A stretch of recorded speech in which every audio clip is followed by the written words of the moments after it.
The day I finally left Emily felt like an out-of-body experience. It was surreal, like I was watching someone else walk away from a relationship I thought would last forever. But that's how it always goes with her. Everything is a drama, everything is life or death, until you realize it isn't. I spent years looking for a sign, some kind of clarity, but nothing ever hit me until I was already standing at the door, holding my bag, saying, "I think this is it." We'd been through so many ups and downs. Honestly, I don't even know when things started to go downhill. Maybe after we moved in together. At first, everything was magical, like we were in some kind of romantic comedy where nothing could go wrong. But as the months wore on, Emily started to change.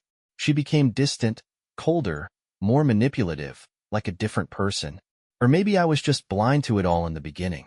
I don't know. The last few months had been especially bad. Her moods were unpredictable, swinging from warm and affectionate to cold and detached in an instant. And I never knew what to expect. Some days, I'd wake up to a quiet house, her not even bothering to say good morning. Other days, she'd act like everything was perfect, like she hadn't spent the last 2 days ignoring me. But the thing is, I was still hooked.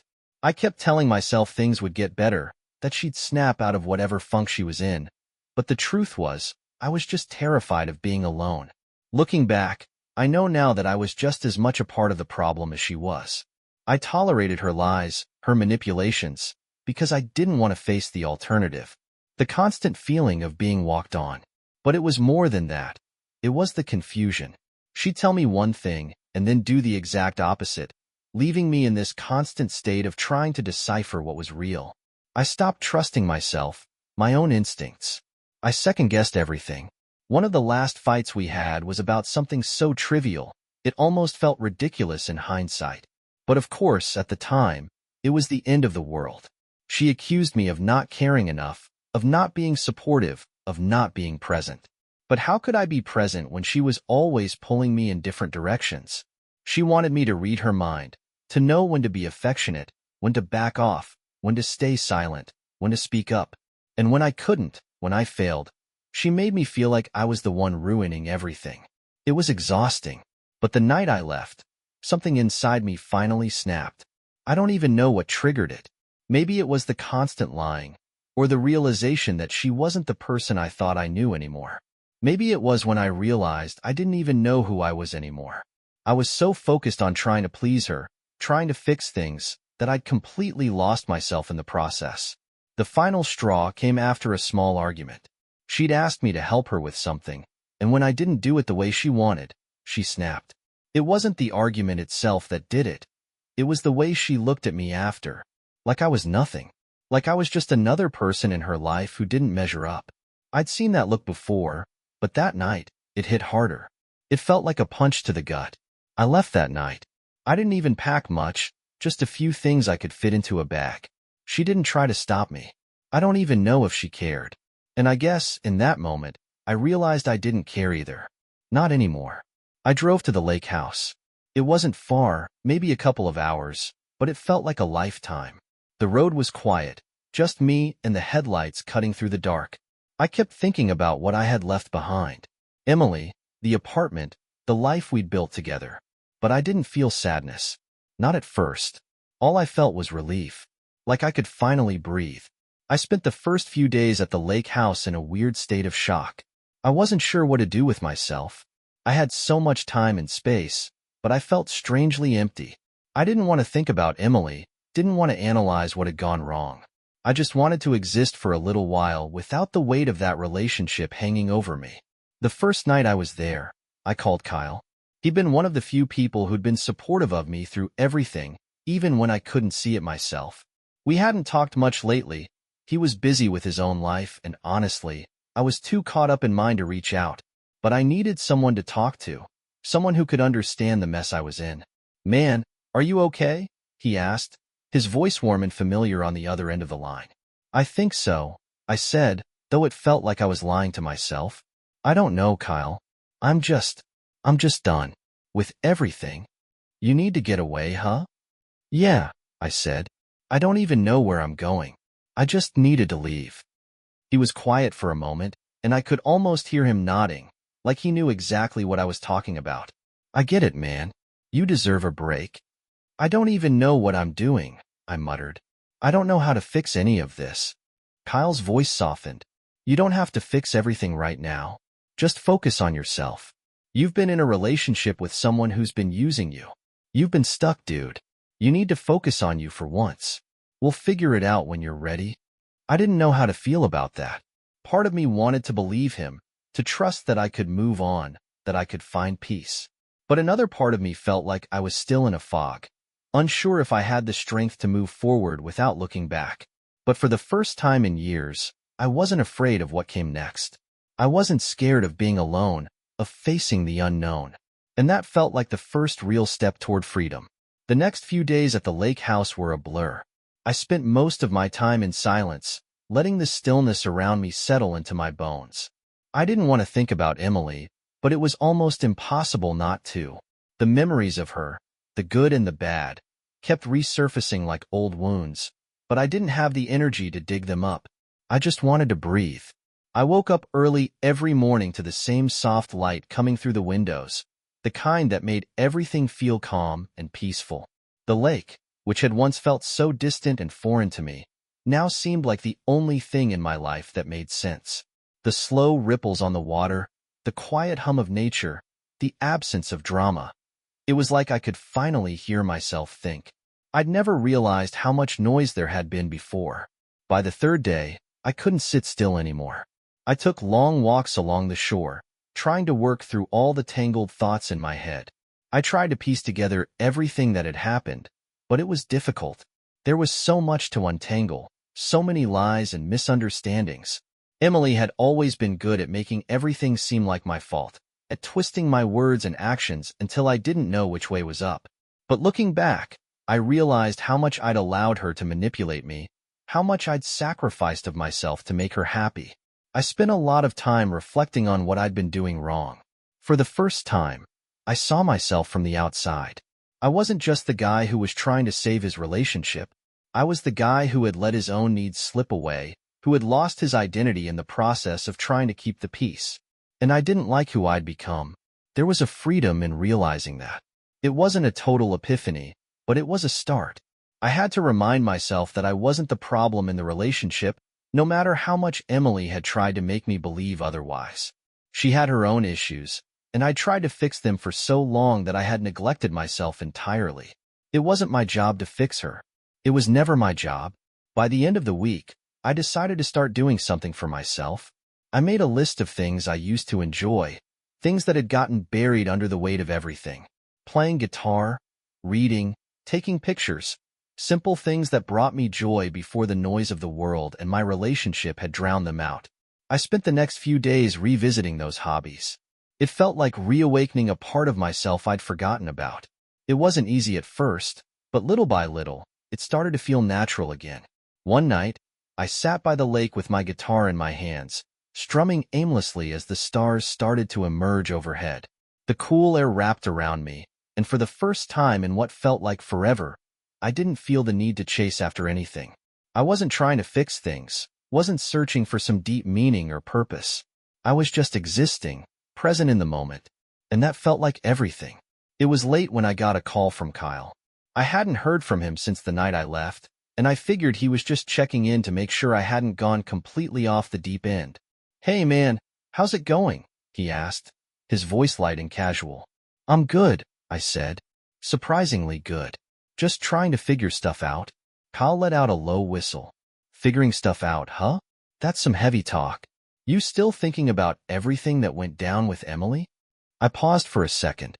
"Yeah, I guess. But I don't know. I think I'm starting to see things a little more clearly. I don't think I can fix it. Hell, I don't even think I want to anymore." "Dude, that's progress," he said. "You're letting go of the idea that you have to fix her. That's the hardest part, right there." I smiled, even though he couldn't see me. "Yeah, it is. But it feels like the right thing to do. I just want to take care of myself for a while. I don't know what comes next, but for the first time, I feel okay about not knowing." Kyle's tone softened. "You're gonna be fine, man. You've been through the ringer, but you're stronger than you think. Just keep taking it one day at a time." The conversation ended on a positive note, but as soon as I hung up, something started gnawing at me. It wasn't a feeling of regret or doubt. It was the realization that I hadn't fully let go of Emily. I hadn't cut the ties completely. I hadn't blocked her number, deleted her social media, erased any trace of her from my life. And I knew that's what I needed to do if I was really going to heal. The next day, I made the decision. I sat down, opened my phone, and blocked her number. Deleted her contact info. I unfollowed her on social media, removed any traces of her from my life. It felt like a weight had been lifted, but it also left a strange emptiness in its place. I didn't know how long it would take to heal, but I knew that cutting those ties was the first real step. A few days later, I went to the local diner to grab breakfast. It was one of those places where the waitress knows your name and the coffee tastes like home. I'd always loved it there, and I figured a little normalcy would help. As I sat there, sipping my coffee, I couldn't help but notice how small the world seemed. How much had changed in the past week. The quiet lake, the solitude. It was like everything was pointing me in a new direction. A direction that wasn't tangled up in the past. I thought about my life before Emily. I remembered the times when I'd been happy with just myself, when I didn't need anyone else to validate my worth. I wanted to find that again. I wasn't in any rush to start dating or jump into anything new. I was tired of looking for validation outside myself. The waitress came over with a refill, and I smiled at her. "How's your day going?" she asked, genuinely curious. "Better," I said. "A lot better." For the first time in a long time, I felt like I was on the right path. The days after that felt like a new chapter. I didn't have a clear idea of what my life was supposed to look like next, but I stopped worrying about it. Instead, I focused on what I could control, my routine, my thoughts, and my time. I spent more hours at the lake, more hours with my guitar, more hours just being in my own skin without the constant pull of someone else's expectations. It was liberating, but it also felt like I was peeling back layers that had been suffocating me for so long. Every little step forward felt like a victory, even if it was just waking up and not immediately reaching for my phone to check messages that weren't there. There were moments when I still thought about Emily. I'd catch myself wondering if she was okay, if she regretted anything, if she missed me. But then I'd remember how she had manipulated me, how she had controlled the narrative in our relationship, and I'd let the thoughts go. I didn't owe her anything anymore. If I was being honest with myself, I realized I had been too afraid to see the truth for so long. But now, facing it felt almost like an act of self-respect. I started filling my days with the things I had forgotten I loved. The books I had collected but never read were finally opened. I'd forgotten how much I loved losing myself in a story. It was like rediscovering an old friend. I played my guitar again, feeling the strings vibrate under my fingertips. The simple act of strumming, of making music, felt like I was reconnecting with a part of me that had been buried deep down. It was a small victory, but it felt huge in the grand scheme of things. But I couldn't ignore the loneliness that crept in every so often. It wasn't overwhelming, but it was there, just under the surface. I would sit on the porch, looking at the lake, and the quiet would be soothing for a while, until I started wondering if it would always feel like this. Just me, myself, and the empty space around me. Sometimes, I would imagine what it would be like to have someone next to me again, to share the sunsets and the mornings with another person. But then I'd remember why I had to walk away from all of it.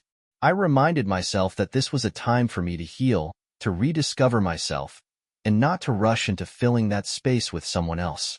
One afternoon, I decided to drive to a small nearby town. I'd heard about a coffee shop there that had amazing pastries, and I figured it would be a good excuse to get out of the house. The drive was quiet, with only the hum of the engine filling the air. It was a strange feeling, to be driving without a destination that held any weight or pressure. I wasn't trying to escape anything. I was just enjoying the simple act of moving forward. When I pulled into the parking lot of the coffee shop, I saw a familiar face sitting by the window. It was Kyle.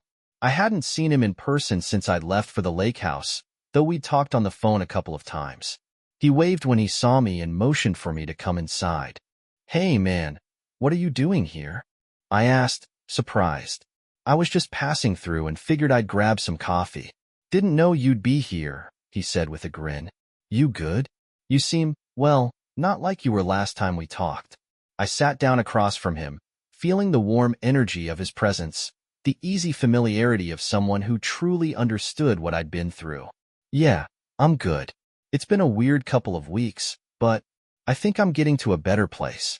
It's still kind of strange, though. You know, being alone for the first time in so long. He nodded. I get that. It's hard, man, but you're doing the right thing. You've got to focus on yourself right now. Don't rush into anything. Let yourself breathe. We talked for a while, just catching up on life, chatting about small things and big things. It felt easy to talk to him, like nothing had changed. And it reminded me that there were still people in my life who genuinely cared, who hadn't been consumed by the drama of my past relationship. I'd lost sight of that for so long, thinking that Emily and I were the center of my world, that my life was about making her happy.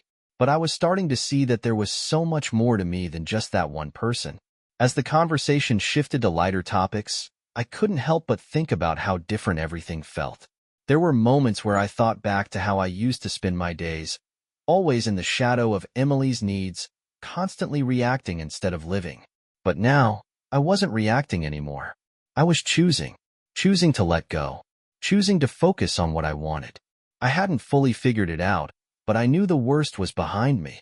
After a while, Kyle and I parted ways. The rest of the day was uneventful, but there was a sense of calm in it. I went back to the lake house, spent a few hours with my guitar, and then went to bed early, content in a way that I hadn't felt in months. That night, I had a strange dream. It wasn't about Emily, though it felt like it was about everything I had been through. I was standing on the shore of the lake, the water calm and still. But then, out of nowhere, I saw a figure approaching. It was a man, tall and broad, with a serious look on his face. He walked slowly toward me, and I could see the pain in his eyes. I didn't recognize him at first, but as he came closer, it hit me. It was me, a version of me from before everything fell apart. The man in the dream was the one I had been before the manipulation, before the gaslighting, before all the things I'd allowed to happen in my life. He stood there for a moment, looking at me, as if he were waiting for me to say something. But I didn't know what to say. I just stood there, feeling the weight of everything that had happened, feeling the way I had let my life slip away for someone else. Finally, the man in the dream spoke, but his voice wasn't familiar. It was my voice, but it sounded foreign, like I was hearing it from a distance. "It's not too late," he said. "You can take it back. You can start again." I woke up with a start, the echo of those words lingering in my mind. For a moment, I wasn't sure if I had dreamt it, or if it had really happened. But either way, I knew it meant something. Maybe it was time to stop looking back and start looking forward. Maybe it was time to stop waiting for something to change, and just take control of my own life. As I lay in bed, staring up at the ceiling, I knew one thing for sure. I was done being the person who waited for change. I was going to be the change. The days after the dream were a blur of clarity and confusion all at once. It was like waking up from a long, numb sleep and realizing you had spent so much of your life on autopilot. I felt this strange pull to start over, to reclaim the person I once was, and yet, there was this lingering part of me, part of my heart, that still wanted answers, still wanted closure. But deep down, I knew I wasn't going to find those answers in the past. I had spent so much time looking back, trying to understand why Emily had done what she did, why I had let her control me for so long. But the truth was, no matter how many times I went over it, it was never going to make sense. People don't always act logically, and sometimes, you just have to accept that. I wasn't sure what I was waiting for. For Emily to apologize? For everything to magically fall into place? No. I was tired of waiting for something that wasn't coming. So, I focused on myself. I took walks by the lake more often, spending time just sitting by the water, watching the ripples shift in the afternoon light. I let the wind hit my face and just breathed. It was as if each exhale was me releasing more of the pain I'd been holding on to. With each breath, I let go of the need for validation, the need for closure. I had learned the hard way that closure wasn't something anyone else could give you. It was something you had to create for yourself. I started picking up new hobbies, ones I'd always told myself I didn't have time for when I was with Emily. I took up painting, nothing serious, just some acrylics and a canvas I picked up at the local art store. It was a mess at first, the strokes heavy and uneven, but I didn't care. It felt good to create something with my own hands that didn't have an agenda or a hidden meaning. It was just paint on canvas. Then, one morning, as I was painting on the porch, my phone buzzed. I glanced at it, half expecting another useless text from Emily. Another attempt to reach out and somehow play the victim. But this time, it was from Kyle. "Hey man, I know you're probably busy, but I think you should come out tonight. There's this party at my buddy's place. Nothing crazy. Just a few people, drinks, music. I think it could be good for you. Let me know." I sat there for a minute, the phone still buzzing in my hand. Part of me wanted to ignore it, to keep retreating into my own world where I was safe from other people's drama. But another part of me knew I needed to get out. I'd been isolating myself for too long. Kyle was a good friend, someone who had always been there, even when things with Emily had gotten out of hand. I typed back, "All right, I'll go." That evening, I threw on an old t-shirt and jeans, nothing special, and drove to the address Kyle had sent me. I tried not to overthink it. I hadn't been to a party in months, hadn't really socialized at all since the breakup. But when I pulled up, there was something about the scene that felt different. The music blared, people were laughing, dancing, talking in small groups. It felt alive in a way I hadn't experienced in so long. Kyle spotted me as soon as I stepped out of my car. He waved me over with his usual grin. "Glad you made it, man. Come on, I'll introduce you to some people." I followed him inside, where the familiar hum of conversation mixed with the sound of upbeat music. Kyle's friends were all friendly, easy to talk to. It didn't feel forced. No one was trying to impress anyone or play games. It was refreshing. As the night went on, I found myself actually enjoying myself. I was laughing at jokes, chatting with strangers about random things, like what I did for work, what kind of music I was into, random facts about my life. It wasn't deep, but it felt normal. It was the kind of conversation I hadn't had in ages.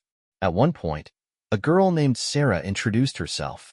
She had a warm smile, a quick laugh, and was easy to talk to. We hit it off almost immediately, chatting about everything from travel to books to movies. She had this way of making everything feel light, of pulling me out of my head and into the moment. It wasn't like I was looking for anything serious, but there was something about her energy that felt refreshing. I hadn't realized how starved I had been for simple, genuine connection. At one point, we found ourselves outside on the porch, away from the noise of the party, looking at the stars. "You know," she said, "I don't think I've ever had a conversation this easy. It's like we just get each other." I smiled, not sure how to respond. I wasn't used to having these kinds of interactions anymore, especially not after everything with Emily. But Sarah wasn't making me feel judged or scrutinized. It was just two people talking, sharing their thoughts, their experiences. We talked for hours, until the party started to wind down. Kyle was busy with some of his other friends, and I felt no need to pull him aside or tell him I was leaving. I had gotten what I needed from the night. I wasn't running away from myself anymore, or from the world. As I drove home, the cool night air flowing through my open windows, I thought about how much had changed in such a short time. I had gone from questioning my worth, doubting my decisions, to realizing that there was a whole world outside of my past.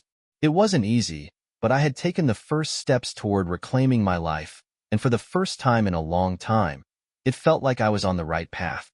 When I got back to the lake house, I sat on the porch for a while, listening to the sound of the water. There was peace in the quiet now, a stillness that I had once feared but was beginning to appreciate. I wasn't sure what the future held, but for the first time in a long time, I didn't feel like I had to have it all figured out. And maybe that was the point. Life wasn't about having everything figured out. It was about finding peace in the chaos, learning to trust yourself again, and knowing that, no matter how hard things got, you were capable of starting over. That night, I didn't need to have all the answers. I just needed to know I was moving forward. And that was enough.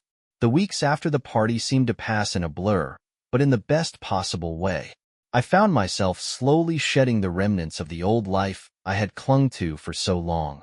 There were still moments of doubt, flashes of the past that would hit me like waves, but they didn't consume me the way they used to. Slowly, I started to feel more like myself again. I kept painting. It wasn't anything groundbreaking, but it became my outlet, my way of expressing things that I couldn't put into words. It wasn't about impressing anyone, or even understanding what I was creating. It was about the act itself, the way my mind could wander and settle at the same time. I went out more. Kyle and I hung out, usually in low-key settings, grabbing dinner or drinks after work, catching a movie. We would talk about the past, sure, but not in the way I had expected. It wasn't about reliving old mistakes or digging up memories I wasn't ready for. Instead, it was about what was happening now. The things that made us laugh, the small victories, the hopes we had for the future. Sarah and I kept in touch too. We went on a couple of hikes together, spent a Saturday afternoon at a farmer's market, grabbed coffee at a place that was way too hipster for its own good but had the best lattes. There was a calmness in the way we connected, something that didn't push for anything more than the moment we were in. There was no pressure, no expectation, just two people sharing a space and enjoying each other's company. At some point, I realized that I had stopped looking for validation from everyone else. It wasn't that I didn't care about what people thought anymore. It was that I cared more about what I thought of myself. I wasn't living to prove something to someone else. I was living because I wanted to. For the first time in years, I felt like I could breathe freely without someone else's shadow looming over me. But as the days went on, the realization crept up on me, like an unexpected twist in a story I thought I had already written. Emily had been quiet, too quiet. She hadn't reached out, hadn't tried to drag me back into her orbit. And I noticed it. I noticed it because for so long, I had lived in the background of her life, constantly wondering when she would come around again, what she would say, how she would try to manipulate the situation to make herself the victim. And now, nothing. It should have felt like a victory. It should have felt like I had finally escaped her grasp. But it didn't. There was a part of me that wondered if she was just waiting, biding her time for the right moment to strike. After everything, I couldn't shake the feeling that she still had the power to pull me back into the mess she had created. Then, one evening, as I was finishing up some work at home, my phone buzzed. It was a text from Emily. "We need to talk." I stared at the words for a moment, my stomach doing that familiar nodding thing, like I had been caught in some old trap I had forgotten about.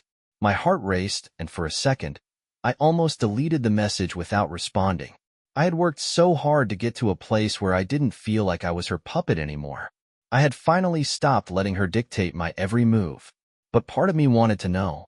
Part of me wanted to understand what she needed, why she thought she could still walk back into my life like nothing had happened. I took a deep breath and typed back, "What do you want?" It didn't take long for her to reply. I need to explain myself. You deserve that. Please."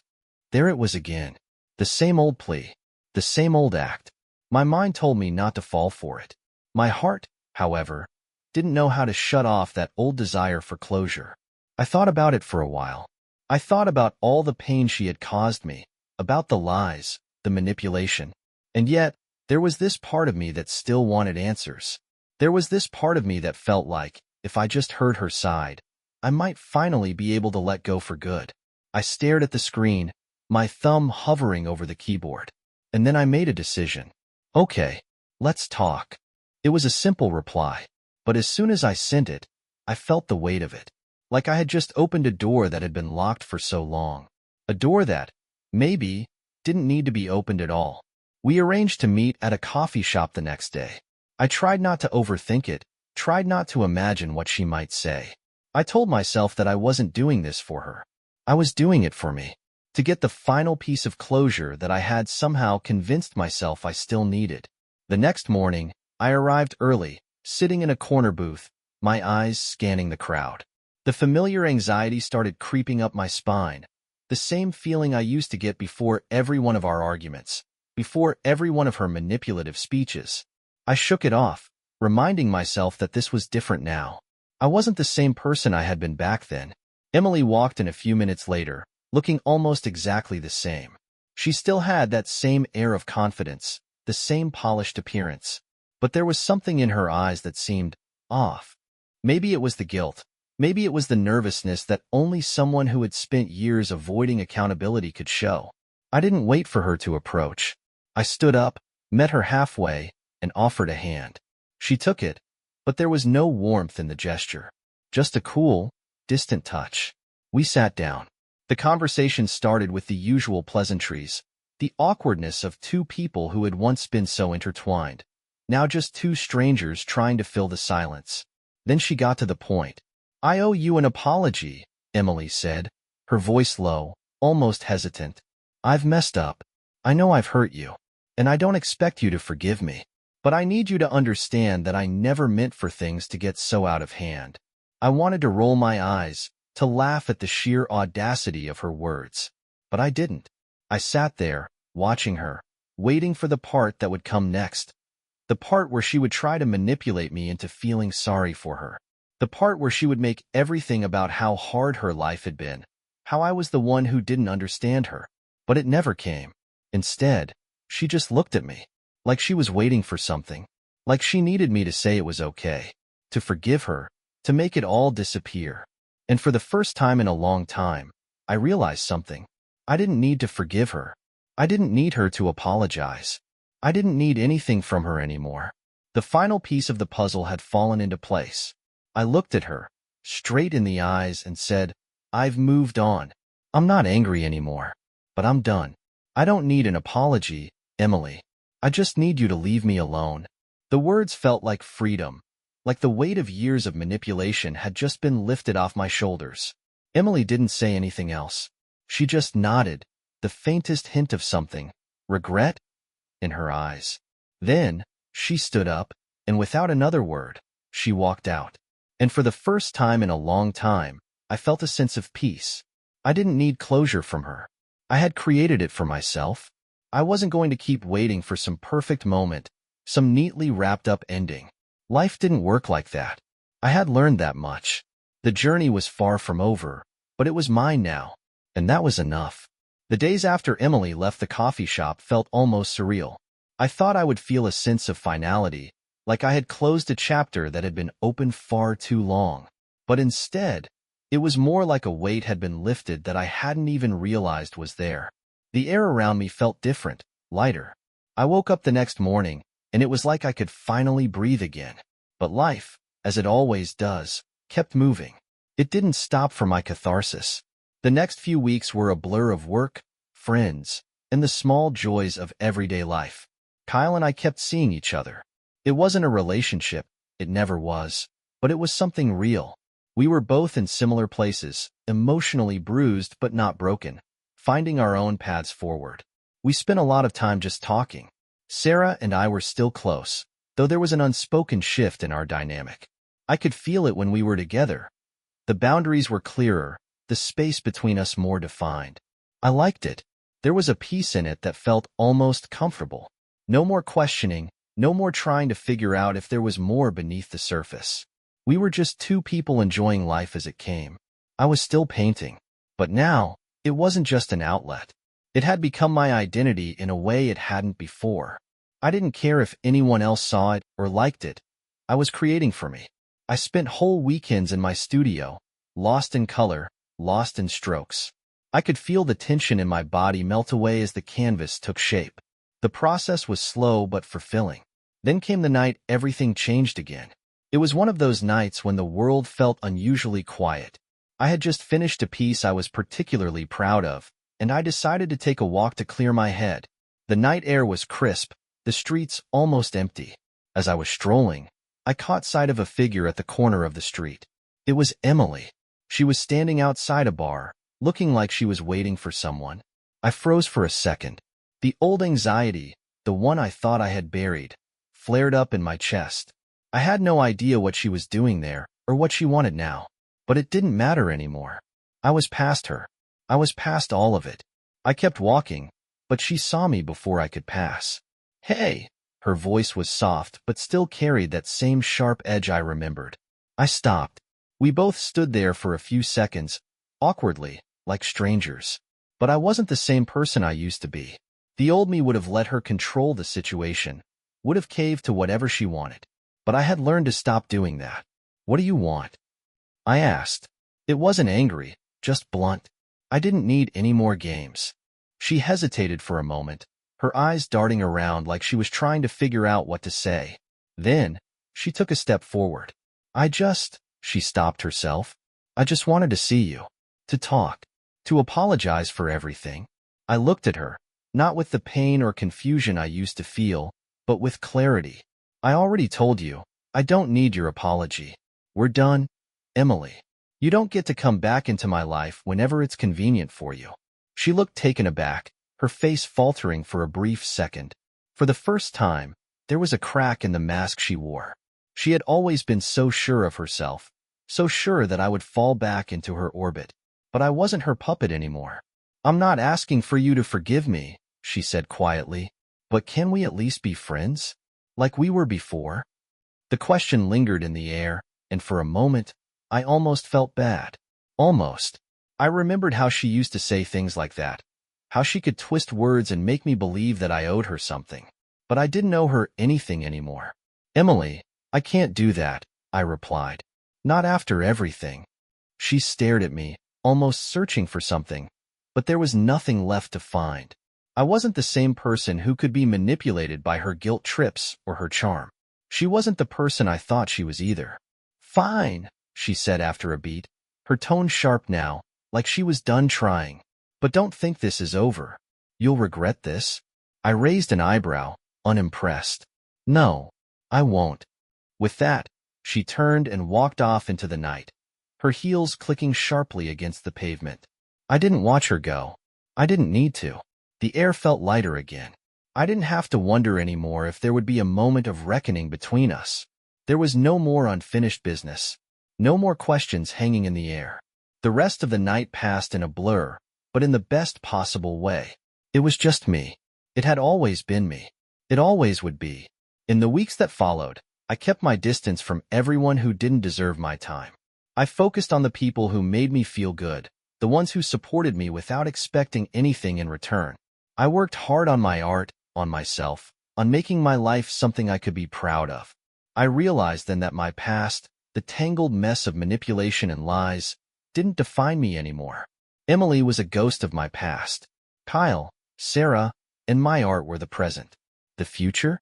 It was mine to create, and I was ready for it. Because I had learned the most important thing of all. I didn't need anyone to make me feel whole. I was already enough.